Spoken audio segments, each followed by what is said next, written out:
اول ظهور لمحمد صلاح بعد انتقاله لنادي ليفربول على اون سبورت.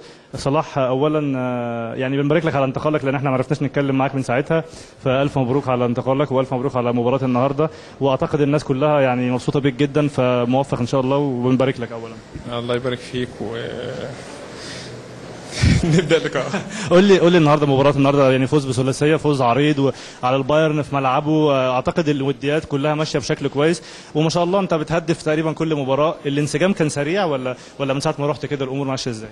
لا الحمد لله، احنا زي ما انت شايف يعني احنا ماشيين بشكل كويس. الماتشات الوديه كل ماتش بيبقى فيه تحسن كبير واضح، فده اهم حاجه. ده بري سيزون، لسه طبعا الدوري هيبدا قريب، فاهم حاجه في فتره الاعداد ان هو تحس بتحسن كل ماتش. فالحمد لله ان ده واضح جدا في ادائنا والنتائج ماشيه بشكل كويس جدا، فده اهم حاجه بالنسبه لنا.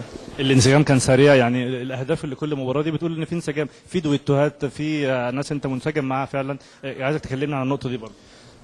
يعني افتكر معظم الفرقه او كل الفرقه لعيبه كوره، فالموضوع ما كانش بالنسبه لي صعب جدا. خدت وقت طبعا عشان طريقه اللعب مختلفه عن ايطاليا، لكن في الاخر الحمد لله بادئ بشكل كويس والفرقه بتكسب وماشيين بشكل كويس، واتمنى نفضل كده في الدوري على طول ان شاء الله. عندي سؤال وميدو سؤال وخلاص.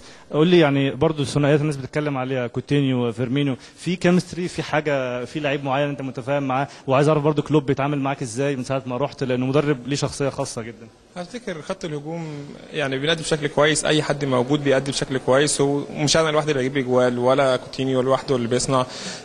احنا ماشيين بشكل كويس، الفرقه كلها اي حد بيشارك بيبقى ليه دور مهم وبينسجم مع خط الهجوم بسرعه، لان في طريقه لعب بنلعب بيها، فاعتقد دي مسهله الدنيا علينا. وكلوب يعني شخصيته الخاصه وتعامله معاك يعني. تعامله معاه كويس وزي ما انت شايف يعني. كابتن احمد حسام ميدو حابب تسال سؤال سريع. بارك له على الاداء المميز اللي بدا بيه في البري سيزون، وانا متاكد ان شاء الله هيكون واحد من نجوم البريمير ليج هذا الموسم.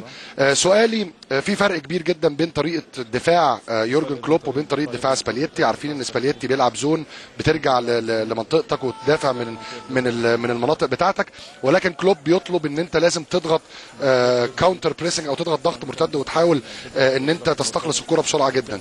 انت مستريح اكتر محمد في طريقه لعب سباليتي اكتر، ولا في طريقه لعب كلوب ان انت اول لما تقطع منك الكوره لازم تضغط وتستخلصها بسرعه جدا؟